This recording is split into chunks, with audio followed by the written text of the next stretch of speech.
ವಿದ್ಯಾರ್ಥಿಗಳಿಗೆ ನಮಸ್ಕಾರ. ಕನ್ನಡದಲ್ಲಿ ದ ಹಿಂದೂ ದಿನಪತ್ರಿಕೆಯ ಸುದ್ದಿ ವಿಶ್ಲೇಷಣೆಗೆ ತಮ್ಮೆಲ್ಲರಿಗೂ ಸ್ವಾಗತ. ಈ ಒಂದು ಸಂಚಿಕೆಯಲ್ಲಿ ನಾವು ಡಿಸೆಂಬರ್ 23, 2024 ದ ಹಿಂದೂ ದಿನಪತ್ರಿಕೆಯ ಸುದ್ದಿ ವಿಶ್ಲೇಷಣೆ ಮಾಡಲಿದ್ದೇವೆ. ಸೊ ಈ ಒಂದು ಸಂಚಿಕೆಯಲ್ಲಿ ನಾವು ಡಿಸ್ಕಸ್ ಮಾಡ್ತಾ ಇರುವಂಥ ಟಾಪಿಕ್ಗಳ ಬಗ್ಗೆ ನೋಡೋಣ. ಸೊ ಮೊದಲನೇದಾಗಿ, India Kuwait elevates ties to strategic partnership. So ಇಲ್ಲಿ ಭಾರತ ಮತ್ತು ಕುವೈತ್ ದೇಶಗಳು ತಮ್ಮ ಸಂಬಂಧಗಳನ್ನು ಸ್ಟ್ರಾಟಜಿಕ್ ಪಾರ್ಟ್ನರ್ಶಿಪ್ ಅಂದರೆ ಕಾರ್ಯತಂತ್ರದ ಪಾಲುದಾರಿಕೆಗೆ ಅವುಗಳನ್ನು ವೃದ್ಧಿಸಿಕೊಂಡಿದೆ ಅನ್ನುವಂಥದ್ದು. ಸೊ ಈ ಹಿನ್ನೆಲೆಯಲ್ಲಿ ನಾವು ಈ ಒಂದು ಟಾಪಿಕ್ನ GS ಪೇಪರ್ 2 ಅಡಿಯಲ್ಲಿ ಇಂಟರ್ನ್ಯಾಷನಲ್ ರಿಲೇಷನ್, ಭಾರತ ಮತ್ತು ಕುವೈತ್ ದೇಶಗಳ ನಡುವಿನ ಅಂತಾರಾಷ್ಟ್ರೀಯ ಸಂಬಂಧಗಳ ಅಡಿಯಲ್ಲಿ ಇದನ್ನು ನಾವು ಡಿಸ್ಕಸ್ಸನ್ನು ಮಾಡಲಿದ್ದೇವೆ. And the second one is Madan Lokur is UN internal justice council chief. So ಭಾರತದ ಮದನ್ ಲೋಕೂರ್ ಅವರು ಈ ಅಂತಾರಾಷ್ಟ್ರೀಯ ನ್ಯಾಯಾಲಯ ಮಂಡಳಿಯ ಮುಖ್ಯಸ್ಥರಾಗಿ ವಿಶ್ವಸಂಸ್ಥೆಯ ಈ ಇಂಟರ್ನಲ್ ಆಂತರಿಕ ಒಂದು ನ್ಯಾಯ ಮಂಡಳಿಯ ಮುಖ್ಯಸ್ಥರಾಗಿ ಆಯ್ಕೆಯಾಗಿದ್ದಾರೆ. ಸೊ ಇದು GS ಪೇಪರ್ 2 ಅಡಿಯಲ್ಲಿ ಇಂಟರ್ನ್ಯಾಷನಲ್ ರಿಲೇಷನಲ್ಲಿ ಇದು ಇಂಪಾರ್ಟೆಂಟ್ ಆಗುತ್ತೆ. And the third one is Congress seek further probe by top court in Pegasus case. So ಇಲ್ಲಿ ಪೆಗಾಸಸ್ ಪ್ರಕರಣಕ್ಕೆ ಸಂಬಂಧಪಟ್ಟಂತೆ ಮತ್ತಷ್ಟು ಒಂದು ತನಿಖೆಗಾಗಿ ಟಾಪ್ ಕೋರ್ಟ್ ಅಂತಂದರೆ ಇಲ್ಲಿ ಸುಪ್ರೀಂ ಕೋರ್ಟನ್ನು ಕಾಂಗ್ರೆಸ್ ಸರ್ಕಾರದವರು ಒತ್ತಾಯಿಸಿದ್ದಾರೆ. ಸೊ ಇದು GS ಪೇಪರ್ 3 ಅಡಿಯಲ್ಲಿ ಇಂಟರ್ನಲ್ ಸೆಕ್ಯೂರಿಟಿಯಲ್ಲಿ ಇಂಪಾರ್ಟೆಂಟ್ ಆಗುತ್ತೆ. And the next one is away from home.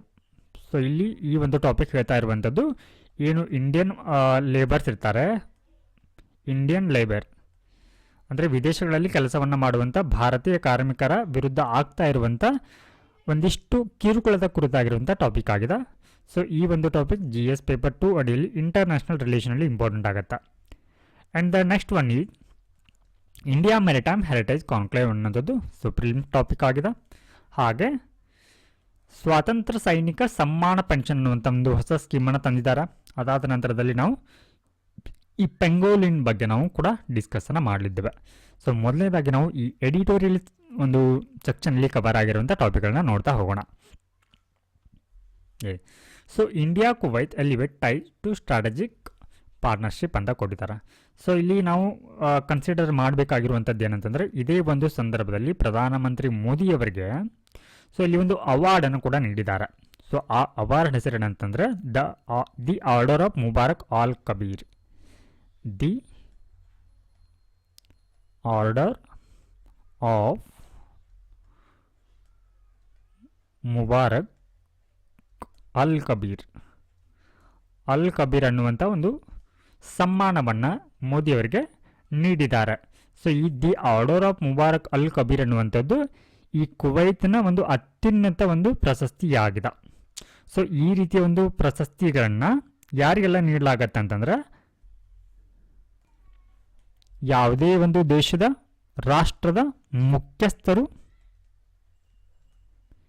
ವಿದೇಶಿ ಗಣ್ಯರು ಮತ್ತು ಇದನ್ನು ವಿದೇಶಿ ರಾಜಮನೆತನದ ಸದಸ್ಯರಿಗೆ ಇದನ್ನು ನೀಡಲಾಗತ್ತೆ. ರಾಜಮನೆತನದ ಸದಸ್ಯರು.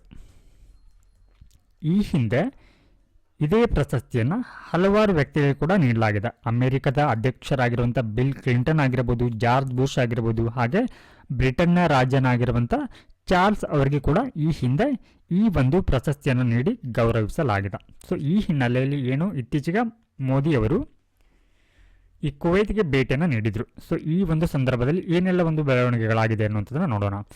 ಸೊ ಈ ಒಂದು ಟಾಪಿಕ್ ಏನಕ್ಕೆ ಸುದ್ದಿಯಲ್ಲಿದೆ ಅಂತಂದ್ರೆ, prime minister Narendra Modi visited Kuwait. So ಕುವೈತ್ಗೆ ಭೇಟಿಯನ್ನು ನೀಡಿದರು. So marking his first trip to the Gulf nation which was the last among the Gulf Cooperation Council countries ಈ ಹ್ಯಾಡ್ ನಾಟ್ ವಿಸಿಟೆಡ್. ಸೊ ಇದೇನಾಗಿದೆ ಅಂತಂದರೆ, ಈ ಗಲ್ಫ್ ನೇಷನ್ಗೆ ಭೇಟಿಯನ್ನು ನೀಡಿರುವಂಥ ಮೊದಲ ಒಂದು ಪ್ರಯಾಣ ಆಗಿತ್ತು. ಸೊ ಅದರೊಟ್ಟಿಗೆ ಏನು ಈ ಗಲ್ಫ್ ಕೋಆಪರೇಷನ್ ಕೌನ್ಸಿಲ್ನಲ್ಲಿ ಕೆಲವೊಂದಿಷ್ಟು ಕಂಟ್ರಿಗಳು ಬರುತ್ತೆ. ಸೊ ಅದರಲ್ಲಿ ಈ ಹಿಂದೆ ಮೋದಿಯವರು ಎಲ್ಲ ದೇಶಗಳಿಗೆ ವಿಸಿಟನ್ನು ಮಾಡಿದ್ದಾರೆ.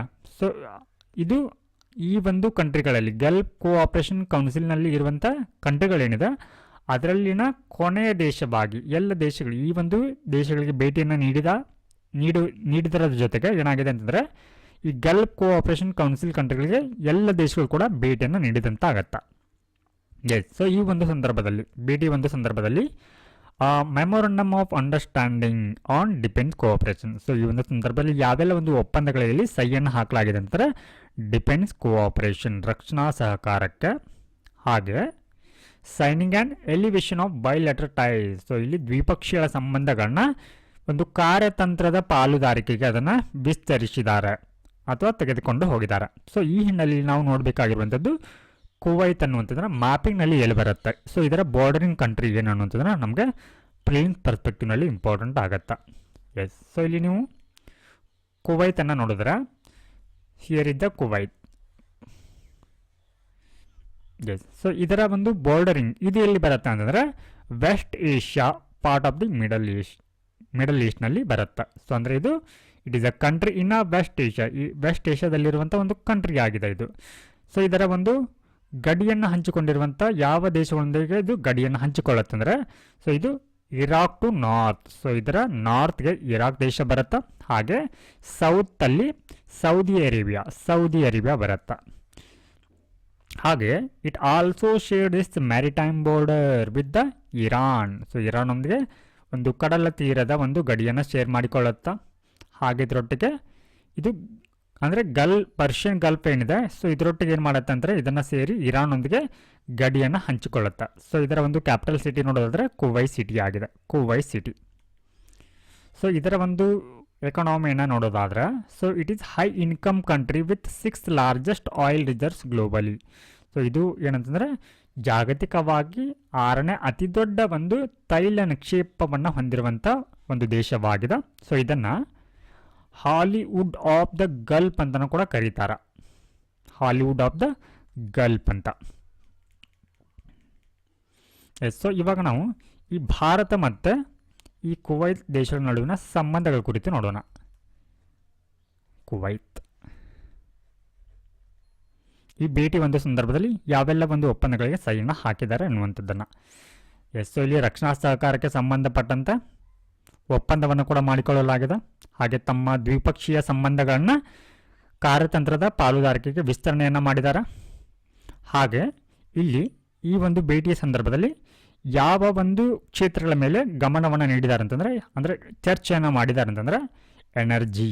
ಸೊ ಇಲ್ಲಿ ಎನರ್ಜಿ ಅಂತಂದರೆ ಕ್ರೂಡ್ ಆಯಿಲ್ ಆಗಿರುತ್ತೆ, ಕಚ್ಚಾ ತೈಲ. ಹಾಗೆ ಹೂಡಿಕೆಗೆ ಸಂಬಂಧಪಟ್ಟಂಥ ಹಾಗೆ ಹಲವಾರು ನಾವೀನ್ಯತಾ ವಲಯಗಳಿಗೆ ಇನ್ನೋವೇಷನ್ ಸೆಕ್ಟರ್ಗೆ ಸಂಬಂಧಪಟ್ಟಂತೆ ಎರಡೂ ದೇಶಗಳು ಕೂಡ ಇಲ್ಲಿ ಚರ್ಚೆಯನ್ನು ಮಾಡಿದ. ಹಾಗೆ recognition of cultural right through the translated Indian epics so and cultural memorandum of understanding. So ಅಂದರೆ ಏನು ಹಲವಾರು ಭಾರತೀಯ ಪುರಾಣಗಳಿದೆ. ಸೊ ಅವುಗಳನ್ನು ಇಲ್ಲಿ ಆ ಒಂದು ಕುವೈತ್ನ ಭಾಷೆಗೆ ಇಲ್ಲಿ ಭಾಷಾಂತರಿಸುವ ಕುರಿತು ಕೂಡ ಏನು ಮಾಡಲಾಗಿದೆ ಅಂತಂದರೆ ಒಂದು ಸಾಂಸ್ಕೃತಿಕ ಒಪ್ಪಂದವನ್ನು ಕೂಡ ಇಲ್ಲಿ ಮಾಡಿಕೊಳ್ಳಲಾಗಿದೆ. ಎಸ್, ಸೊ ಇಲ್ಲಿ ಮೋದಿಯವರಿಗೆ ಮುಬಾರಕ್ ಅಲ್ ಕಬೀರ್ ಆರ್ಡರ್ ಅನ್ನುವಂಥ ಒಂದು ಪ್ರಶಸ್ತಿಯನ್ನು ಕೂಡ ನೀಡಲಾಗಿದೆ. ಸೊ ಏನಂತಂದರೆ ಎರಡೂ ದೇಶಗಳ ನಡುವಿನ ಒಂದು ಸಂಬಂಧವನ್ನು ವೃದ್ಧಿ ಮಾಡಿದ್ದಾರೆ ಮೋದಿಯವರು ಅನ್ನುವಂಥ ಕಾರಣಕ್ಕಾಗಿ ಇಲ್ಲಿ ಈ ಒಂದು ಪ್ರಶಸ್ತಿಯನ್ನು ಅವರಿಗೆ ನೀಡಿ ಗೌರವಿಸಲಾಗಿದೆ. ಹಾಗೆಯೇ new working groups established to foster cooperation in diverse field. So ಇಲ್ಲಿ ಹಲವಾರು ಒಂದು ಅಂದರೆ ಎರಡೂ ದೇಶಗಳ ನಡುವೆ ಎಕಾನಮಿಗೆ ಸಂಬಂಧಪಟ್ಟಂತೆ ಹಾಗೆ ಕಲ್ಚರಲ್ ಸಂಬಂಧಪಟ್ಟಂತೆ ಸೊ ಇವುಗಳ ನಡುವೆ ಸಹಕಾರವನ್ನು ಹೆಚ್ಚಿಸಲಿಕ್ಕೆ ಒಂದು ಹೊಸದಾದಂಥ ಒಂದು ವರ್ಕಿಂಗ್ ಗ್ರೂಪನ್ನು ಕೂಡ ಇಲ್ಲಿ ರಚಿಸಲಾಗಿದೆ. ಹಾಗೆ ಸೊ ಈ ಭಾರತ ಮತ್ತು ಈ ಒಂದು ಕುವೈತ್ನ ಐತಿಹಾಸಿಕ ಸಂಬಂಧವನ್ನು ನೋಡೋದಾದರೆ so historically maintained friendly policy ಎರಡು ದೇಶಗಳ ನಡುವೆ ಒಂದು ಸ್ನೇಹಮಯವಾದಂಥ ನೀತಿಗಳನ್ನ ಎರಡು ದೇಶಗಳು ಕೂಡ ಇಲ್ಲಿ ತೆಗೆದುಕೊಂಡು ಬಂದಿದೆ. ಎಸ್, ಸೊ ಇತ್ತೀಚೆಗೆ ಈ ಗಲ್ಫ್ ಕೋಆಪರೇಷನ್ ಕೌನ್ಸಿಲ್ ಮೀಟಿಂಗನ್ನು ಕುವೈತ್ನಲ್ಲಿ ಆಯೋಜನೆ ಮಾಡಲಾಗಿತ್ತು. ಸೊ ಈ ಹಿನ್ನೆಲೆಯಲ್ಲಿ ಈ ಗಲ್ಫ್ ಕೋಆಪರೇಷನ್ ಕೌನ್ಸಿಲ್ನಲ್ಲಿ ಯಾವೆಲ್ಲ ದೇಶಗಳು ಬರುತ್ತೆ ಅನ್ನೋದನ್ನು ನೋಡೋಣ. So it is A regional political economic union made up of 6 member country. So ಇದು ಆ ಒಂದು ಪ್ರಾದೇಶಿಕ ಒಂದು ರಾಜಕೀಯ ಮತ್ತು ಆರ್ಥಿಕ ಒಂದು ಕೂಟವಾಗಿದೆ. ಸೊ ಅಂದರೆ ಆ ಒಂದು ದೇಶಕ್ಕೆ ಏನು ಕುವೈತ್ಗೆ ಸಂಬಂಧಪಟ್ಟದ್ದು ಏನು ಅದರ ನೆರೆಹೊರೆಯ ದೇಶಗಳೇನು ಬರುತ್ತೆ ಆ ಎಲ್ಲ ದೇಶಗಳು ಸೇರಿ ರಚನೆ ಮಾಡಿರುವಂಥ ಒಂದು ರಾಜಕೀಯ ಮತ್ತು ಆರ್ಥಿಕ ಒಂದು ಕೂಟವಾಗಿದೆ ಇದು. ಸೊ ಇದರಲ್ಲಿ 6 ದೇಶಗಳು ಬರುತ್ತೆ, 6 ಮೆಂಬರ್ ಕಂಟ್ರೀಸ್ಗಳು ಬರುತ್ತೆ. So Bahrain, Kuwait, Oman, Qatar, Saudi Arabia ಮತ್ತು UAE ದೇಶಗಳೇನಾಗತ್ತಾ ಸೊ ಇದರ ಅಡಿಯಲ್ಲಿ ಬರುತ್ತೆ. ಸೊ ಇದನ್ನು ಯಾವಾಗ ಆರಂಭ ಮಾಡಲಾಗತ್ತೆ ಅಂದರೆ 1981ರಲ್ಲಿ ಇದನ್ನು ಆರಂಭ ಮಾಡಲಾಗತ್ತೆ. ಇದರ ಉದ್ದೇಶ ಏನು ಹಾಗಿದ್ರೆ, to improve cooperation and coordination in variety of area including politics, economics, security. ಅಂದರೆ ಭದ್ರತೆ ಆಗಿರ್ಬೋದು, ಆರ್ಥಿಕತೆ ಆಗಿರ್ಬೋದು, ಹಾಗೆ ರಾಜಕೀಯ ಕ್ಷೇತ್ರಗಳನ್ನ ಒಳಗೊಂಡಂತೆ ಇತರ ಒಂದು ವಲಯಗಳಲ್ಲಿ ಸಹಕಾರವನ್ನು ಮತ್ತು ಸಮನ್ವಯವನ್ನು ಸುಧಾರಿಸಲಿಕ್ಕೆ ಈ ಒಂದು ಕೌನ್ಸಿಲನ್ನು ರಚನೆಯನ್ನು ಮಾಡಲಾಗಿದೆ.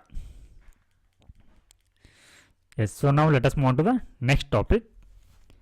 Madan Lokur is UN internal justice council chief. So ಭಾರತದ ಮದನ್ ಲೋಕೂರ್ ಅವರು ಈ ವಿಶ್ವಸಂಸ್ಥೆಯ ಇಂಟರ್ನಲ್ ಜಸ್ಟಿಸ್ ಕೌನ್ಸಿಲ್, ವಿಶ್ವಸಂಸ್ಥೆಯ ಆಂತರಿಕ ನ್ಯಾಯಮಂಡಳಿಗೆ ಮುಖ್ಯಸ್ಥರಾಗಿ ಆಯ್ಕೆಯಾಗಿದ್ದಾರೆ. ಸೊ ಇದರ ಹಿನ್ನೆಲೆಯಲ್ಲಿ ಈ ಒಂದು ಟಾಪಿಕ್ ಕುರಿತು ನಾವು ಇನ್ನಷ್ಟು ಮಾಹಿತಿಯನ್ನು ತಿಳ್ಕೊಳ್ಳೋಣ. ಸೊ ಇಲ್ಲಿ ದ ಇಂಟರ್ನಲ್ ಜಸ್ಟಿಸ್ ಕೌನ್ಸಿಲ್ ಏನಿದೆ, ಸೊ ಇದು is an essential body within the United Nations designated to the ensure the integrity, independence and professionalism of the UN's internal justice system. So ಈ internal justice council ಅನ್ನುವಂಥದ್ದು ವಿಶ್ವಸಂಸ್ಥೆಯ ಒಂದು designated body ಆಗಿದೆ, ಬಾಡಿಗಳಲ್ಲಿ ಒಂದಾಗಿದೆ. So ಇದರ ಕೆಲಸ ಏನಂತಂದರೆ, ಈ ಒಂದು ವಿಶ್ವಸಂಸ್ಥೆಯ ಆಂತರಿಕ ನ್ಯಾಯ ವ್ಯವಸ್ಥೆಯಲ್ಲಿ ಸಮಗ್ರತೆಯನ್ನು, ಸ್ವಾತಂತ್ರ್ಯನ ಮತ್ತು ಈ ಪ್ರೊಫೆಷನಲಿಸಮನ್ನು ಎನ್ಶೂರ್ ಮಾಡುವಂಥ ಕೆಲಸವನ್ನು ಇದು ಮಾಡುತ್ತೆ. ಎಸ್, ಸೊ ಇಲ್ಲಿ ನಾವು ನೋಡಬೇಕಾಗಿರುವಂಥದ್ದು ಈ principal organs of the UN ಅಂತ. ಸೊ ಅಂದರೆ ಈ ವಿಶ್ವಸಂಸ್ಥೆಯ ಪ್ರಮುಖ ಒಂದು ಅಂಗಗಳು ಯಾವುದು ಅಂತ ಹೇಳಿ ಇಲ್ಲಿ 6 ಅಂಗಗಳು ಬರುತ್ತೆ. ಅದರಲ್ಲಿ ಪ್ರಮುಖವಾಗಿ ಯುನೈಟೆಡ್ ನೇಷನ್ ಜನರಲ್ ಅಸೆಂಬ್ಲಿ ಅಂತ. ಸೊ ದಿಸ್ ಇಸ್ ದ ವಿಶ್ವಸಂಸ್ಥೆ. ಸೊ ಅದರ ಒಂದು ಜನರಲ್ ಅಸೆಂಬ್ಲಿ ಬರುತ್ತೆ. ಸೊ ನಂತರದಲ್ಲಿ ಸೆಕ್ಯೂರಿಟಿ ಕೌನ್ಸಿಲ್ ಬರುತ್ತೆ. ಸೊ ಈ ಸೆಕ್ಯೂರಿಟಿ ಕೌನ್ಸಿಲಲ್ಲಿ UNSC ಅಂತ ಕರಿತೀವಿ ಇದನ್ನು. ಸೊ ಇದರಲ್ಲಿ 15 ಮೆಂಬರ್ಸ್ ಬರ್ತಾರೆ. ಸೊ ಈ 15 ಮೆಂಬರ್ಸಲ್ಲಿ 5 ಮೆಂಬರ್ಸ್ ಪರ್ಮನೆಂಟ್ ಮೆಂಬರ್ಸ್ ಇರ್ತಾರೆ, ಹಾಗೆ 10 ಮೆಂಬರ್ಸ್ ನಾನ್ ಪರ್ಮನೆಂಟ್ ಮೆಂಬರ್ಸ್ ಆಗಿರ್ತಾರೆ. ಸೊ ನಂತರದಲ್ಲಿ trusteeship council, economic and social council, ಹಾಗೆ ಸೆಕ್ರೆಟರಿಯೇಟ್. ನಂತರದಲ್ಲಿ ಈ ಇಂಟರ್ನಲ್ ಕೋರ್ಟ್ ಆಫ್ ಜಸ್ಟಿಸ್ ಅಂತ ಬರುತ್ತೆ. ಸೊ ಈ ಇಂಟರ್ನಲ್ ಕೋರ್ಟ್ ಆಫ್ ಜಸ್ಟಿಸ್ನಲ್ಲಿ ಇರುವಂಥ ಒಂದು ವ್ಯವಸ್ಥೆ ಆಗಿದೆ ಇದು, ಅಂದರೆ ಒಂದು ಕೌನ್ಸಿಲ್ ಆಗಿದೆ, ಇಂಟರ್ನಲ್ ಜಸ್ಟಿಸ್ ಕೌನ್ಸಿಲ್ ಅನ್ನುವಂಥದ್ದು. ಸೊ ನಾವಿವಾಗ ಈ ಒಂದು ಇಂಟರ್ನಲ್ ಏನು ಜಸ್ಟಿಸ್ ಕೌನ್ಸಿಲ್ ಇದೆ ಇದರ ಕೆಲಸಗಳೇನು ಅನ್ನೋಂಥದ್ದು ನೋಡೋಣ. ಸೊ ಅಡ್ವೈಸರಿ ಲೋ ಅಂದರೆ ಇದು ಸಲಹೆಯನ್ನು ನೀಡುವಂಥ ಒಂದು ಪಾತ್ರವನ್ನು ಹೊಂದಿರುತ್ತೆ ಅಂತ. ಸೊ ಯಾರಿಗೆ ಸಲಹೆಯನ್ನು ನೀಡುತ್ತೆ ಅಥವಾ ರೆಕಮೆಂಡೇಶನ್ ಮಾಡುತ್ತೆ ಅಂದರೆ to the general assembly on the appointment, ಯಾವುದರ ಕುರಿತಾಗಿ on the appointment of judges for the UN dispute tribunal. So ವಿಶ್ವಸಂಸ್ಥೆಯ ಏನು ಈ ವಿವಾದ ಮಂಡಳಿ ಏನಿದೆ, ನ್ಯಾಯಮಂಡಳಿ ಏನಿದೆ, ಸೊ ಇದಕ್ಕೆ ಜಡ್ಜಸ್ಗಳನ್ನ ನೇಮಕ ಮಾಡುವಂಥ ಸಂದರ್ಭದಲ್ಲಿ ಏನು ಮಾಡುತ್ತೆ, ಈ ಒಂದು ಇಂಟರ್ನಲ್ ಜಸ್ಟಿಸ್ ಕೌನ್ಸಿಲ್ ಏನಿದೆ, ಸೊ ಇದು ಈ ಜನರಲ್ ಅಸೆಂಬ್ಲಿಗೆ ಏನು ಮಾಡುತ್ತೆ, ಸಲಹೆಯನ್ನು ನೀಡುತ್ತೆ. ಹಾಗೆ ಈ UN ಅಪೀಲ್ಸ್ ಟ್ರಿಬ್ಯುನಲ್ ಅಂತ ಕೂಡ ಇದೆ. ಸೊ ಇದಕ್ಕೆ ಕೂಡ ಜಡ್ಜಸ್ಗಳನ್ನ ನೇಮಕ ಮಾಡುವಂಥ ಸಂದರ್ಭದಲ್ಲಿ ಈ ಒಂದು ಜನರಲ್ ಅಸೆಂಬ್ಲಿ ಅವರಿಗೆ ಈ IJSA ಅಂದರೆ ಇಂಟರ್ನಲ್ ಜಸ್ಟಿಸ್ ಕೌನ್ಸಿಲ್ ಅವರು ಸಲಹೆಯನ್ನು ನೀಡ್ತಾರೆ. ಹಾಗೆ ಇದು over site of internal justice mechanism ಅಂದರೆ ಏನು, ಈ ಒಂದು ಆಂತರಿಕ ನ್ಯಾಯ ಒಂದು ಕಾರ್ಯವಿಧಾನಗಳನ್ನು ಕೂಡ ಏನು ಮಾಡುತ್ತಾ ಇದ್ರು, ಓವರ್ ಸೈಟ್ ಮಾನಿಟರನ್ನು ಮಾಡುತ್ತಾ. Now let us move on to the next topic. Congress seeks further probe by top court in Pegasus case. So ಇಲ್ಲಿ ಪೆಗಾಸಸ್ ಪ್ರಕರಣಕ್ಕೆ ಸಂಬಂಧಪಟ್ಟಂತೆ ಇನ್ನಷ್ಟು ತನಿಖೆಯನ್ನು ಸುಪ್ರೀಂ ಕೋರ್ಟ್ ಅಂದರೆ ಟಾಪ್ ಕೋರ್ಟ್ ಅಂತಾರೆ ಸರ್ವೋಚ್ಚ ನ್ಯಾಯಾಲಯದವರು ಮಾಡಬೇಕಂತ ಹೇಳಿ ಇಲ್ಲಿ ಕಾಂಗ್ರೆಸ್ ಅವರು ಒತ್ತಾಯವನ್ನು ಮಾಡಿದ್ದಾರೆ. ಸೊ ಇದರ ಕುರಿತು ಈ ಒಂದು ಟಾಪಿಕ್ GS ಪೇಪರ್ 3 ಅಡಿಯಲ್ಲಿ ಇಂಟರ್ನಲ್ ಸೆಕ್ಯೂರಿಟಿ ಆಂತರಿಕ ಭದ್ರತೆಯಲ್ಲಿ ಇಂಪಾರ್ಟೆಂಟ್ ಆಗುತ್ತೆ. ಹಾಗೆ ಇದರ ಕುರಿತು 2 ಒಂದು ಆರ್ಟಿಕಲ್ ಬಂದಿದೆ. ಮೊದಲನೇದಾಗಿ ಸೊ ಇಲ್ಲಿ ಸುಪ್ರೀಂ ಕೋರ್ಟ್ ಸೆಟಪ್, ಸೊ ಇದಕ್ಕೆ ಸಂಬಂಧಪಟ್ಟಂತ ಏನಿವಾಗ ತನಿಖೆಯನ್ನು ಮಾಡಬೇಕಂತ ಹೇಳಿ ಕಾಂಗ್ರೆಸ್ ಸರ್ಕಾರ ಏನು ಒತ್ತಾಯವನ್ನು ಮಾಡಿದ, ಸೊ ಇದನ್ನು ಎಕ್ಸಾಮಿನ್ ಮಾಡಲಿಕ್ಕೆ, ಇದನ್ನು ಪರೀಕ್ಷಿಸಲಿಕ್ಕೆ Supreme Court sets up committee to Pegasus allegation. ಏನು ಈ ಪೆಗಾಸಸ್ಗೆ ಸಂಬಂಧಪಟ್ಟಂಥ ಏನು ಆರೋಪಗಳಿದೆ, ಸೊ ಇದನ್ನು ಪರೀಕ್ಷೆನ ಮಾಡಲಿಕ್ಕೆ ಅಥವಾ ಇದನ್ನು ತನಿಖೆಯನ್ನು ಮಾಡಲಿಕ್ಕೆ ಸುಪ್ರೀಂ ಕೋರ್ಟ್ ಅವರು ಒಂದು ಕಮಿಟಿಯನ್ನು ಫಾರ್ಮನ್ನು ಮಾಡಿದ್ದಾರೆ. ಸೊ ಈ ಹಿನ್ನೆಲೆಯಲ್ಲಿ ನಾವು ಸೊ ಈ ಒಂದು ಕಮಿಟಿಯ ನೇತೃತ್ವವನ್ನು ಯಾರು ವಹಿಸ್ಕೊಳ್ಳಿದ್ದಾರೆ ಅಂತಂದ್ರೆ ಫಾರ್ಮರ್ ಸುಪ್ರೀಂ ಕೋರ್ಟ್ ಜಡ್ಜ್ ಆಗಿರುವಂಥ RV ರವೀಂದ್ರನ್ ಅವರು ಈ ಒಂದು ಕಮಿಟಿಯ ನೇತೃತ್ವವನ್ನು ವಹಿಸ್ಕೊಳ್ಳಲಿದ್ದಾರೆ. ಸೊ ನಾವಿವಾಗ ಈ ಪೆಗಾಸಸ್ ಅಂತಂದರೆ ಏನು ಅಂತ ಅರ್ಥ ಮಾಡ್ಕೋಣ. So Pegasus is the spyware. So spyware ಅಂತಂದರೆ ಕನ್ನಡದಲ್ಲಿ ನಾವು ಗೂಢಚರ್ಯ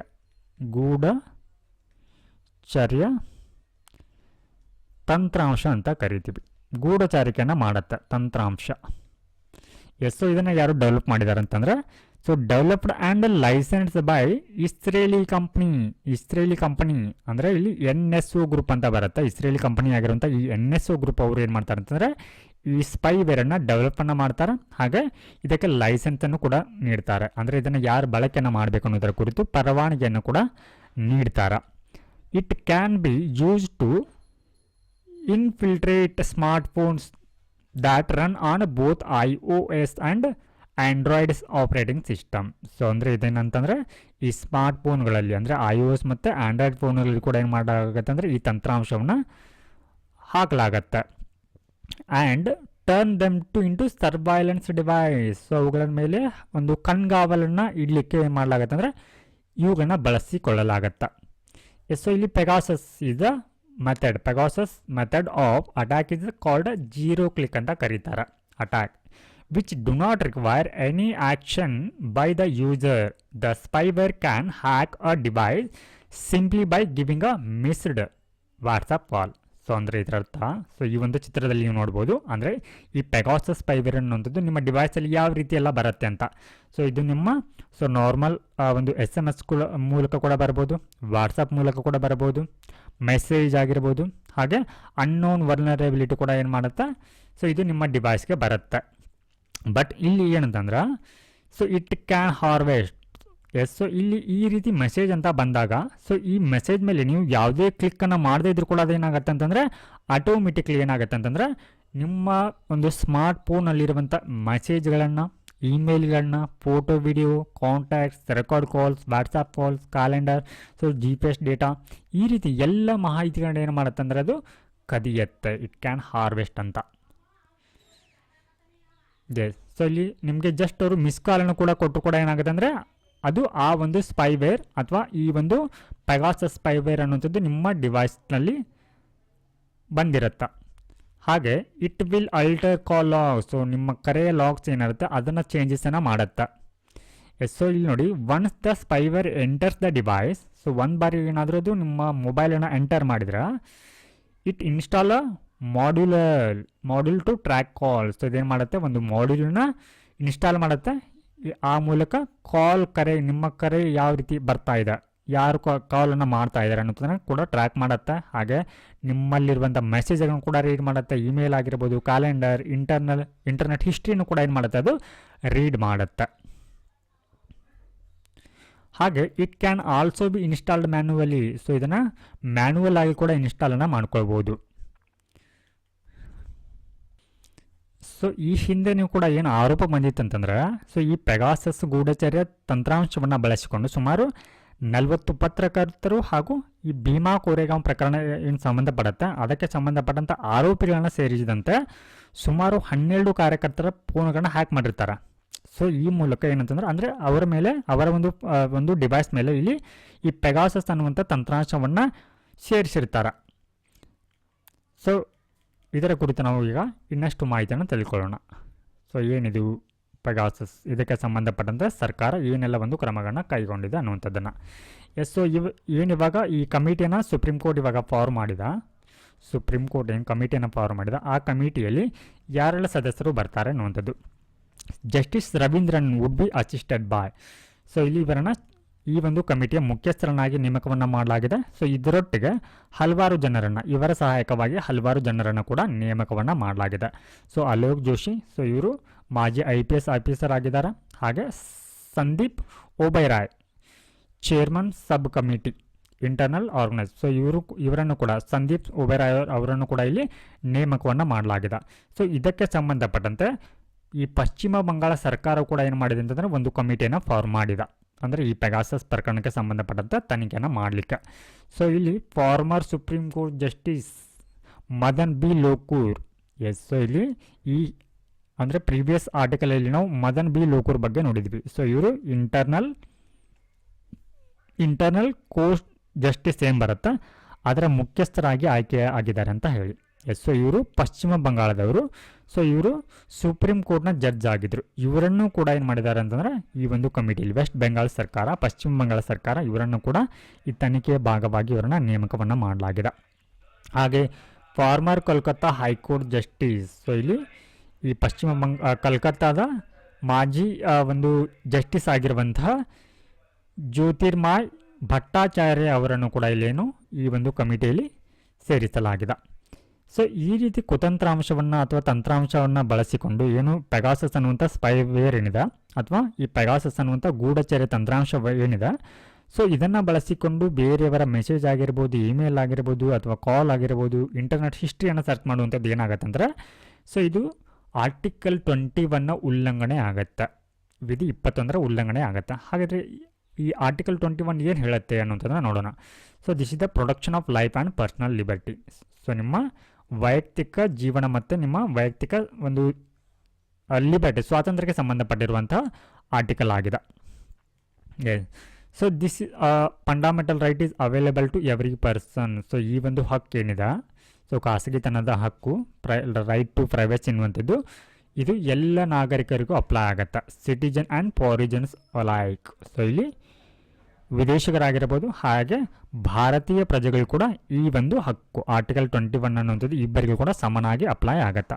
ಸೊ ಈ ಒಂದು ಹಕ್ಕಿನ ಅಡಿಯಲ್ಲಿ 2 ಹಕ್ಕುಗಳು ಬರುತ್ತೆ. Article 21 provides 2 rights. So first one right to life and right to personal liberty. So ಏನಾಗುತ್ತೆ ಈ ಪರ್ಸನಲ್ ಲಿಬರ್ಟಿ, ಸೊ ಏನಾಗುತ್ತೆ ಈ ರೀತಿ ಕುತಂತ್ರಾಂಶವನ್ನು ಬಳಸಿಕೊಂಡು ಬೇರೆಯವರ ಡೇಟಾವನ್ನು ಕದಿಯುವಂಥದ್ದು ಅಥವಾ ಕಣ್ಗಾವಲನ್ನು ಇಡುವಂಥದ್ದು ಏನಾಗುತ್ತೆ ನಿಮ್ಮ ಪರ್ಸನಲ್ ಲಿಬರ್ಟಿಗೆ ಧಕ್ಕೆಯನ್ನು ತರುತ್ತೆ. ಸೊ ಈ ಆರ್ಟಿಕಲ್ 21 ಕುರಿತು ಏನು ಮಾಡಿದೆ ಅಂತಂದರೆ ಸುಪ್ರೀಂ ಕೋರ್ಟಲ್ಲಿ ಒಂದು ಮಹತ್ವದ ತೀರ್ಪನ್ನು ಹೇಳಿದೆ. ಏನಂತಂದ್ರೆ so this is the heart of fundamental right. So ಈ ಏನು ಆರ್ಟಿಕಲ್ 21 ಏನಿದೆ ಸೊ ಇದು ಮೂಲಭೂತ ಹಕ್ಕಿನ ಹೃದಯವಾಗಿದೆ ಅಂತ ಕೂಡ ಇಲ್ಲಿ ಸುಪ್ರೀಂ ಕೋರ್ಟ್ ಹೇಳಿದೆ. ಆದರೆ ಇಲ್ಲಿ ಚೀಫ್ ಗೋಲ್ ಆಫ್ ಆರ್ಟಿಕಲ್ 21 ಈ that when the right to life or liberty of a person is taken away by the state. So ಒಬ್ಬ ವ್ಯಕ್ತಿಯ ಖಾಸಗಿತನವನ್ನು ಇಲ್ಲೇನು ಮಾಡ್ಬೋದು ಅಂದರೆ ಇಲ್ಲಿ ರಾಜ್ಯವು ಕೂಡ ಅದನ್ನು ಕಸಿದುಕೊಳ್ಬೋದು. ಬಟ್ ಯಾವಾಗ ಅಂತಂದ್ರೆ ಅದು only according to the prescribed procedure of law. ಒಂದು ಕಾನೂನು ಇರಬೇಕು, ಆ ಕಾನೂನಿನಲ್ಲಿ ಮೆನ್ಷನ್ ಆಗಿದ್ದರೆ ಮಾತ್ರ ಏನು ಮಾಡ್ಬೋದು ಅಂತಂದ್ರೆ ಆ ರೀತಿಯ ಒಂದು ಕೆಲಸವನ್ನು ಇಲ್ಲಿ ಸರ್ಕಾರ ಮಾಡ್ಬೋದು. ಎಸ್. ಇಲ್ಲಿ ಈ ಒಂದು ಏನಿವಾಗ ಸ್ಪೈವೇರ್ ಏನಿದೆ, ಸ್ಪೈವೇರ್ ಅಂದರೆ ಗೂಢಚರ್ಯ ತಂತ್ರಾಂಶಕ್ಕೆ ಸಂಬಂಧಪಟ್ಟಂತೆ ಸರ್ಕಾರ ಯಾವೆಲ್ಲ ಒಂದು ಕ್ರಮಗಳನ್ನು ಕೈಗೊಂಡಿದೆ ಅನ್ನುವಂಥದ್ದು.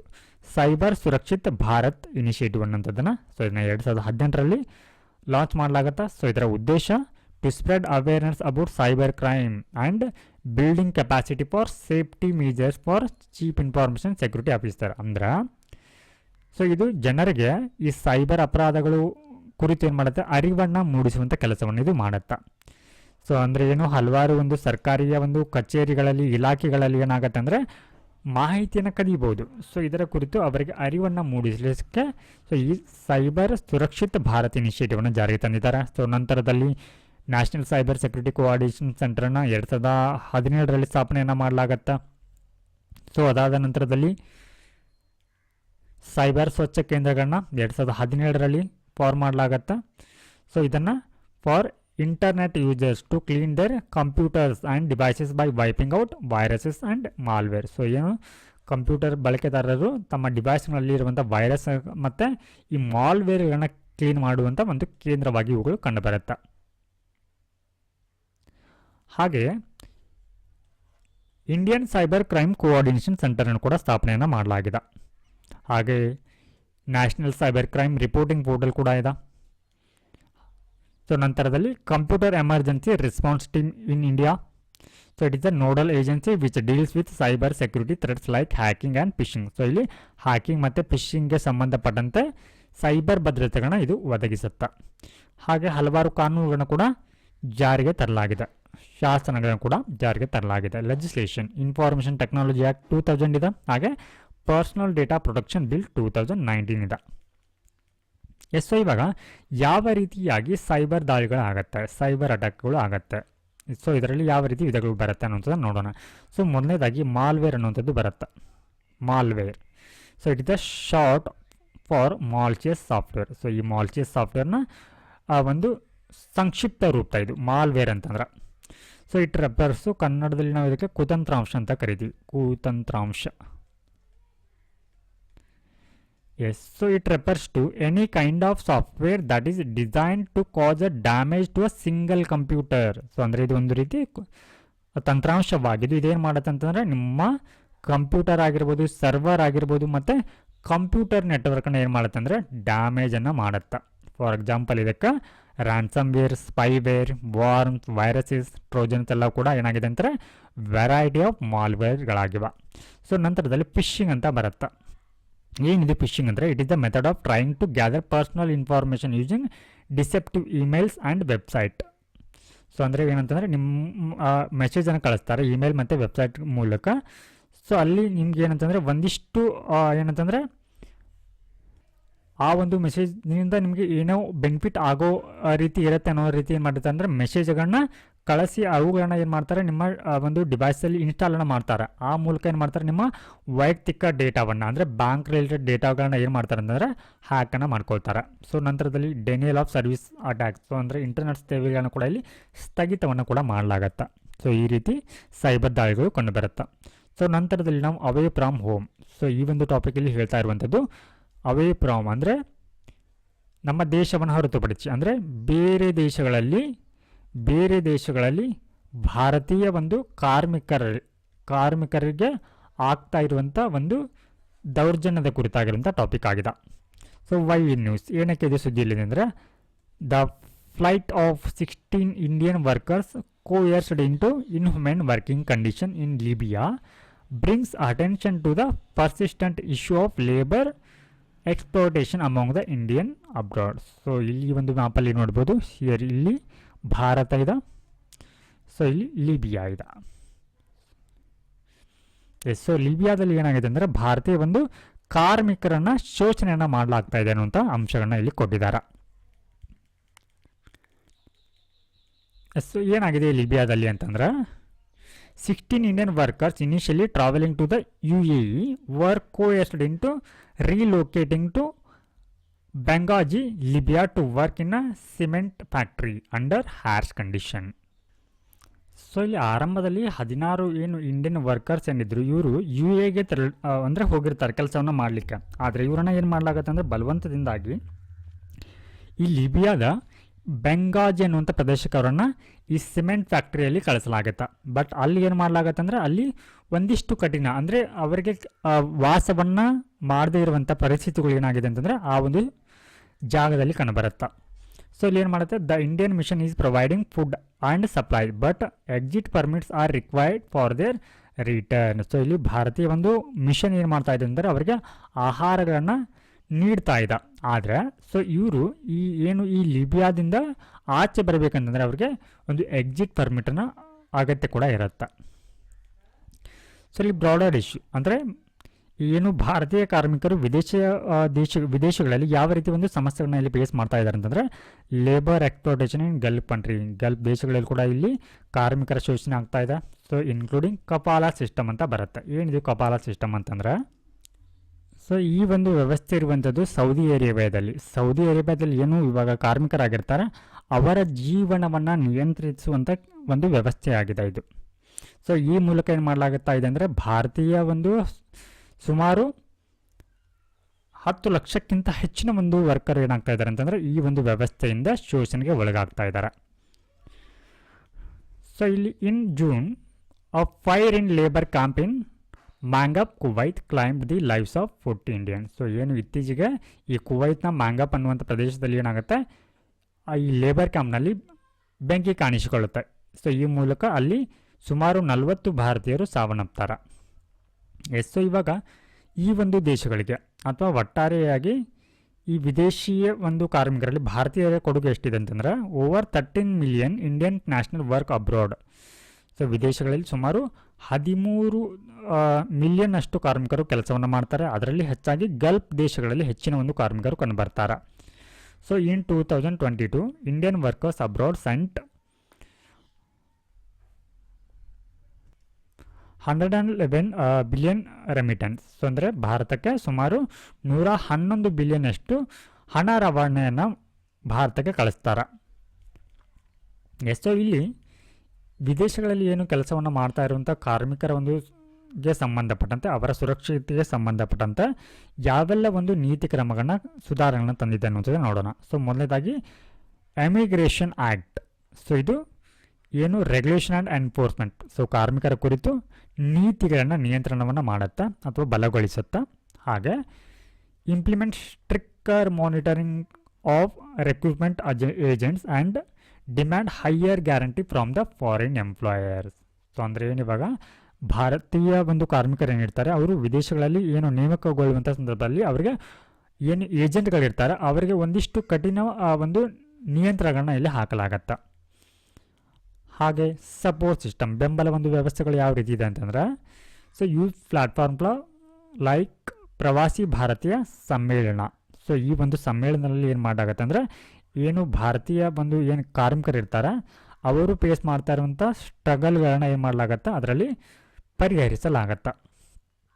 ಇನ್ನು ದೀರ್ಘಕಾಲದ ಒಂದು ಪರಿಹಾರಕ್ಕಾಗಿ equitable economic growth in India to reduce dependency on overseas employment. So ಅಂದರೆ ಭಾರತದಲ್ಲಿ ಅವರಿಗೆ ಒಂದು ಉತ್ತಮ ಆರ್ಥಿಕ ಒಂದು ಬೆಳವಣಿಗೆಯನ್ನು ಒದಗಿಸಿಕೊಟ್ರೆ ಉದ್ಯೋಗವನ್ನು ಕೊಟ್ಟರೆ ಅವರೇನಾಗ್ತಾರೆ ಒಂದು ನೆರೆಯ ದೇಶಗಳಲ್ಲಿ ಇಲ್ಲಿ ಉದ್ಯೋಗದ ಮೇಲೆ ಅವಲಂಬನೆ ಆಗುವಂಥದ್ದು ತಪ್ಪತ್ತೆ.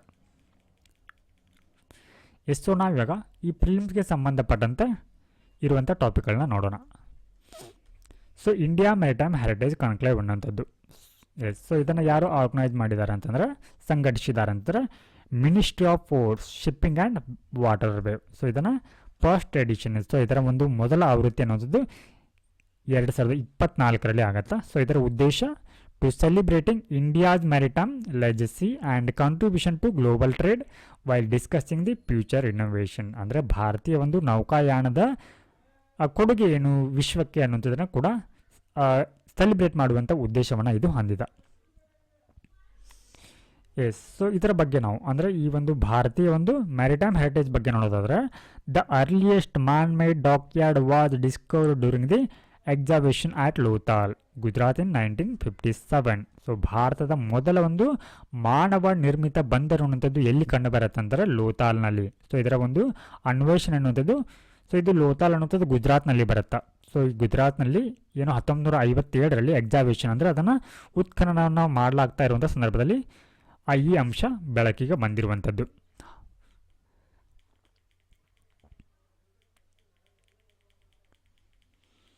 ಎಸ್. ಸೊ ನಾವಿವಾಗ ಈ ನ್ಯಾಷನಲ್ ಮ್ಯಾರಿಟೈಮ್ ಹೆರಿಟೇಜ್ ಕಾಂಪ್ಲೆಕ್ಸ್ ಇದೆಲ್ಲಿದೆ ಅಂತಂದ್ರೆ ಲೋತಾಲ್ನಲ್ಲಿ ಕಂಡುಬರುತ್ತೆ. So location and historical importance. So ಈ ಲೋತಾಲ್ನ ಇಂಪಾರ್ಟೆನ್ಸನ್ನು ನೋಡೋದಾದ್ರೆ ಅಥವಾ ಈ ಒಂದು ಕಾಂಪ್ಲೆಕ್ಸ್ ಎಲ್ಲಿ ಕಂಡುಬರುತ್ತೆ ಈ ಗುಜರಾತ್ನ ಲೋತಾಲ್ನಲ್ಲಿ ಕಂಡುಬರುತ್ತೆ. ಸೊ ಈ ಲೋತಾಲ್ ಅನ್ನುವಂಥದ್ದು an ancient Indus valley civilization site ಆಗಿದೆ. ಸೊ ಇದು ಈ ಹರಪ್ಪನ ನಾಗರಿಕತೆಯ ಒಂದು ಪುರಾತನ ಒಂದು ತಾಣವಾಗಿದೆ. ಹಾಗೆ archaeological evidence includes the world's oldest man made dockyard over 5000 years old. ಅಂದರೆ ಈ ಒಂದು ಪ್ರದೇಶದಲ್ಲಿ ಏನಂತಂದರೆ ವಿಶ್ವದ ಅತಿ ಒಂದು ಹಳೆಯದಾಗಿರುವಂಥ ಮಾನವ ನಿರ್ಮಿತ ಬಂದರು ಅನ್ನುವಂಥದ್ದು ಕಂಡುಬಂದಿದೆ. ಎಸ್. ಸೊ ಇದರಲ್ಲಿ ಪ್ರಮುಖವಾಗಿ ಈ ಒಂದು ಕಾಂಪ್ಲೆಕ್ಸಲ್ಲಿ 14 ಥಿಮ್ಯಾಟಿಕ್ ಗ್ಯಾಲರಿಗಳು ಕಂಡುಬರುತ್ತೆ. ಹಾಗೆ ಮ್ಯೂಸಿಯಂ ಕೂಡ ಕಂಡುಬರುತ್ತೆ. ಹಾಗೆ ಹಲವಾರು ಪಾರ್ಕ್ಗಳನ್ನು ಕೂಡ ಇದರಲ್ಲಿ ಸ್ಥಾಪನೆಯನ್ನು ಮಾಡಲಾಗಿದೆ. ಸೊ ನಂತರದ ಒಂದು ಇನಿಷಿಯೇಟಿವ್ ಅಂತಂದರೆ ಇಲ್ಲಿ ಸ್ವತಂತ್ರ ಸೈನಿಕ ಸಮ್ಮಾನ ಪೆನ್ಷನ್ ಸ್ಕೀಮ್. ಸೊ ಒಂದು ಹೊಸ ಯೋಜನೆ ಆಗಿದೆ ಇದು. ಈ ಒಂದು ಯೋಜನೆಯನ್ನು ಆಗಸ್ಟ್ 15, 1977ರಲ್ಲಿ ಲಾಂಚ್ ಮಾಡಲಾಗಿರುತ್ತೆ. ಸೊ ಇದರ ಉದ್ದೇಶ ಏನಂತಂದರೆ to provide for grant of pension to living freedom fighters or their as of martyrs eligible dependents. So ಅಂದರೆ ಇದರ ಉದ್ದೇಶ ಏನು ಬದುಕುಳಿದಿರುವಂತಹ ಏನು ಸ್ವತಂತ್ರ ಹೋರಾಟಗಾರರಿಗೆ ಪಿಂಚಣಿಯನ್ನು ನೋಡುವಂಥ ಉದ್ದೇಶವನ್ನು ಅಥವಾ ಅವರ ಎಲಿಜಿಬಲ್ ಡಿಪೆಂಡ್ ಅಂತಂದರೆ ಅವರ ಸ್ಪೌಸಸ್ಗಳಾಗಿರ್ಬೋದು, ಅವರ ಅವರ ಮೇಲೆ ಅವಲಂಬಿತರಾಗಿರೋರಿಗೆ ಏನು ಮಾಡಲಾಗುತ್ತೆ, ಒಂದು ಪೆನ್ಷನನ್ನು ನೀಡುವಂಥ ಒಂದು ಯೋಜನೆ ಆಗಿದೆ. ಸೊ ಇದರ ನೋಡಲ್ ಮಿನಿಸ್ಟ್ರಿ ಬಂದು ಮಿನಿಸ್ಟ್ರಿ ಆಫ್ ಹೋಮ್ ಅಫೇರ್ಸ್ ಅವರು ಆಗಿದ್ದಾರೆ. ಸೊ ಇಲ್ಲಿ 4 ರೀತಿಯ ಒಂದು ಪೆನ್ಷನ್ನ ನೀಡಲಾಗತ್ತೆ. ಅಂದರೆ ಇದರರ್ಥ ಇಲ್ಲಿ ಫ್ರೀಡಮ್ ಫೈಟರ್ಸ್ಗಳನ್ನ 4 ರೀತಿ ವರ್ಗೀಕರಣವನ್ನು ಮಾಡ್ತಾರೆ. ಸೊ ಮೊದಲನೇದಾಗಿ ಈ ex Andaman political prisoners or spouses. So ಅಂದರೆ ಏನು ಈ ಹಿಂದೆ ಏನು ಸ್ವಾತಂತ್ರ್ಯ ಹೋರಾಟದ ಸಂದರ್ಭದಲ್ಲಿ ಈ ಒಂದು ರಾಜಕೀಯ ಒಂದು ಕೈದಿಗಳೇನಿರ್ತಾರೆ ಅಥವಾ ಅವರ ಏನಾದರೂ ಇಲ್ಲಿ ಅಂಡಮಾನ್ನಲ್ಲಿ ಏನಾದರೂ ಬಂದಿಯಾಗಿದ್ರೆ, ಸೊ ಅಂಥವರಿಗೆ ಇಲ್ಲಿ 35,000 ರೂಪಾಯಿನ ನೀಡಲಾಗತ್ತೆ. ಸೊ ಇದೇನು ಮಾಡಲಾಗುತ್ತೆ, revised pension amount per month affective from 1 July 2019. So ಇದು 1 ಜುಲೈ 2019ರಿಂದ ಈ ರೀತಿ ಒಂದು ಪಿಂಚಣಿಯನ್ನು ನೀಡಲಾಗ್ತಾ ಇದೆ ಪ್ರತಿ ತಿಂಗಳು. ಸೊ ನಂತರದಲ್ಲಿ freedom fighters who suffered outside British India spouses. So ಇಲ್ಲಿ ಸ್ವಾತಂತ್ರ್ಯ ಹೋರಾಟ ಸಂದರ್ಭದಲ್ಲಿ ಹಲವಾರು ಜನರು ಏನು ಮಾಡ್ತಾರೆ ಅಂದರೆ ಬೇರೆ ದೇಶಕ್ಕೆ ವಲಸೆನ ಹೋಗ್ತಾರೆ. ಸೊ ಅಂತಹ ಒಂದು ಸ್ವಾತಂತ್ರ್ಯ ಹೋರಾಟಗಾರರಿಗೂ ಕೂಡ ಏನು ಮಾಡಲಾಗುತ್ತೆ, 32,200 ರೂಪಾಯಿನ ನೀಡಲಾಗುತ್ತೆ. ಸೊ ನಂತರದಲ್ಲಿ other freedom fighters spouses including Indian national army. So ಏನು ಇಂಡಿಯನ್ ನ್ಯಾಷನಲ್ ಆರ್ಮಿಯಲ್ಲಿ ಸೇವೆಯನ್ನು ಸಲ್ಲಿಸಿರುವಂಥವರಿಗೂ ಕೂಡ 29,900 ರೂಪಾಯಿನ ನೀಡಲಾಗತ್ತೆ. ಹಾಗೆ dependent parents or eligible daughters. So ಅಂದರೆ ಏನು ಈ ಸ್ವಾತಂತ್ರ್ಯ ಹೋರಾಟಗಾರರ ಅವಲಂಬಿತ ತಂದೆ ತಾಯಿರು ಏನಿರ್ತಾರೆ ಅಥವಾ ಅವರ ಡಾಟರ್ಸ್ ಏನಿರ್ತಾರೆ ಅವ್ರಿಗೂ ಕೂಡ ಏನು ಮಾಡಲಾಗುತ್ತೆ ಅಂದರೆ 50% of the sum that would have been admissible to the freedom fighters that in the range of 14,000 to 17,000. So ಇವ್ರಿಗೂ ಕೂಡ ಅವರಿಗೆ ನೀಡುವಂಥ ಏನು ಇವಾಗ ಈ ಹಿಂದೆ ಫ್ರೀಡಮ್ ಫೈಟರ್ಸ್ ಏನು ನೀಡಲಾಗ್ತಾ ಇದ್ದು ಅದರ ಅರ್ಧದಷ್ಟು ಅಮೌಂಟನ್ನು ಅವರ ತಂದೆ ಮತ್ತು ಅವರ ಡಾಟರ್ಸ್ಗೆ ಇಲ್ಲಿ ನೀಡಲಾಗತ್ತೆ. ಸೊ ಇದರಿಂದ ಈ ಒಂದು ಯೋಜನೆಯ ಒಂದು ಅರ್ಹತೆಗಳೇನಾಗಿರಬೇಕು ಅಂತಂದರೆ a person who had suffered minimum imprisonment of 6 months in the mainland jails before the independence. ಅಂದರೆ ಸ್ವತಂತ್ರ ಆಗುವ ಮೊದಲು ಅವರು ಮೇನ್ಲ್ಯಾಂಡ್ ಅಂದರೆ ಭಾರತದಲ್ಲಿ 6 ತಿಂಗಳ ಕಾಲ ಇಂಪ್ರಿಜನ್ಮೆಂಟ್ ಜೈಲು ಶಿಕ್ಷಣ ಅನುಭವಿಸಿರಬೇಕು. ಹಾಗೆ ಆ person who remained under ground for more than 6 months 6 ತಿಂಗಳಿಗಿಂತ ಹೆಚ್ಚಿನ ಒಂದು ಅವಧಿಯಲ್ಲಿ ಅವರು ಅಂಡರ್ ಗ್ರೌಂಡ್ ಅಂದರೆ ಭೂಗತರಾಗಿದ್ದರೆ. ಹಾಗೆ ಆ person interned in his home or externed from his district provided the period was 6 months or more. ಅಂದರೆ ಒಬ್ಬ ವ್ಯಕ್ತಿನ ಏನಾದರೂ 6 ತಿಂಗಳಿಗಿಂತ ಹೆಚ್ಚಿನ ಒಂದು ಅವಧಿಗೆ ಏನಾದರೂ ಅವರನ್ನು ಗಡಿಪಾರನ ಮಾಡಿದ್ರ. ಹಾಗೆ a person whose property was attached and sold due to the participation in the freedom struggle. ಅಂದರೆ ಒಬ್ಬ ವ್ಯಕ್ತಿಯ ಸ್ವಾತಂತ್ರ್ಯದಲ್ಲಿ ಆತ ಭಾಗವಹಿಸಿದಾನೆ ಅನ್ನುವಂಥ ಕಾರಣವನ್ನು ಇಟ್ಕೊಂಡು ಆತನ ವ್ಯಕ್ತಿಯ ಆಸ್ತಿಯನ್ನು ಮಾರಾಟವನ್ನು ಮಾಡಿದ್ರ. ಹಾಗೆ a person who became permanently incapacitated during the firing or lathi charge. ಅಂದರೆ ಈ ಬ್ರಿಟಿಷರ ಒಂದು ಹೋರಾಟದ ಸಂದರ್ಭದಲ್ಲಿ ಅವರ ಮೇಲೆ ಫೈರಿಂಗನ್ನು ಮಾಡಿದರೆ, ಗುಂಡನ್ನು ಹಾರಿಸಿದ ಸಂದರ್ಭದಲ್ಲಿ ಲಾಠಿ ಚಾರ್ಜನ್ನು ಮಾಡಿದರೆ ಅವರೇನಾದರೂ ಅಂಗವಿಕಲರಾಗಿದ್ದರೆ. ಹಾಗೆ a person who lost his job in central and state government by means participation in the national movement. So ರಾಷ್ಟ್ರೀಯ ಒಂದು ಹೋರಾಟದ ಸಂದರ್ಭದಲ್ಲಿ ಏನು ಮಾಡ್ತಾರೆ ಅಂದರೆ ಬ್ರಿಟಿಷರು ಆಗಿನ ಸಂದರ್ಭದಲ್ಲಿ ಯಾರು ಈ ಹೋರಾಟವನ್ನು ಮಾಡುವಂಥ ಸಂದರ್ಭದಲ್ಲಿ ಅವರ ಒಂದು ಸರ್ಕಾರಿ ಕೇಂದ್ರ ಮತ್ತು ರಾಜಕೀಯ ಒಂದು ರಾಜ್ಯ ಒಂದು ಹುದ್ದೆಗಳೇನಿರುತ್ತೆ ಅವುಗಳಿಂದ ಅವರನ್ನು ವಜಾಗೊಳಿಸಿರ್ತಾರೆ. ಸೊ ಈ ರೀತಿ ಹುದ್ದೆಯನ್ನು ಕಳೆದುಕೊಂಡವರಿಗೆ ಸೊ ಈ ರೀತಿ ಒಂದು ಪಿಂಚಣಿಯನ್ನು ನೀಡಲಾಗತ್ತೆ. ಸೊ ಇದರಿಂದ ಬೆನಿಫಿಟ್ ಏನಾಗುತ್ತೆ ಈ ಒಂದು ಸ್ಕೀಮ್ ಅಡಿಯಲ್ಲಿ ಅಂತಂದರೆ ಅವರಿಗೆ free life time railway passes ಇರುತ್ತೆ. ಸೊ ಅಂದರೆ ಯಾವುದೇ ಟ್ರೈನಲ್ಲಿ ಕೂಡ ಅವರು ಟ್ರಾವೆಲನ್ನು ಕೂಡ ಮಾಡ್ಬೋದು. ಹಾಗೆ ಅವರಿಗೆ ಉಚಿತವಾಗಿ ಮೆಡಿಕಲ್ ಫೆಸಿಲಿಟಿ ಕೂಡ ಇರುತ್ತೆ. ಹಾಗೆ ಏನು ದೆಹಲಿಯಲ್ಲಿರುವಂಥ ಏನು ಸ್ಟೇಟ್ ಭವನ್ ಇದೆ ಅವರಿಗೆ ಅಲ್ಲಿ ಉಚಿತವಾದಂಥ ಮೀಲ್ ಕೂಡ ಸಿಗುತ್ತೆ. ಸೊ ನಾವು let us move to the next topic. Nigerian authorities seize 2.179 tons of pangolin scale. So ಇಲ್ಲಿ ಕೀವರ್ಡ್ ಏನಂತಂದರೆ ಪ್ಯಾಂಗೋಲಿಯನ್ ಬಗ್ಗೆ ಇದೆ. ಸೊ ನಾವಿವಾಗ ಏನಿದು ಪ್ಯಾಂಗೋಲಿಯನ್ ಅನ್ನೋದ್ರ ಬಗ್ಗೆ ತಿಳ್ಕೋಣ. So pangolin is a nocturnal mammals ಆಗಿದೆ. ಸೊ ನ್ಯಾಕ್ಟರ್ನಲ್ ಅಂತಂದರೆ ನಿಶಾಚರ ಜೀವಿ, ಅಂದರೆ ರಾತ್ರಿಯಲ್ಲಿ ಆಕ್ಟಿವ್ ಆಗಿರುವಂಥ ಪ್ರಾಣಿಗಳಿವು. They have scales made up of keratin that cover their entire body. So ಈ ಒಂದು ರೀತಿಯಲ್ಲಿ ಈ ಚಿತ್ರದಲ್ಲಿ ನೀವು ನೋಡ್ಬೋದು, ಈ ಥರ ಅದರ ದೇಹದಲ್ಲಿ ಸ್ಕೇಲ್ಸ್ ರೀತಿ ಒಂದು ಆಕಾರಗಳು ಬರುತ್ತೆ.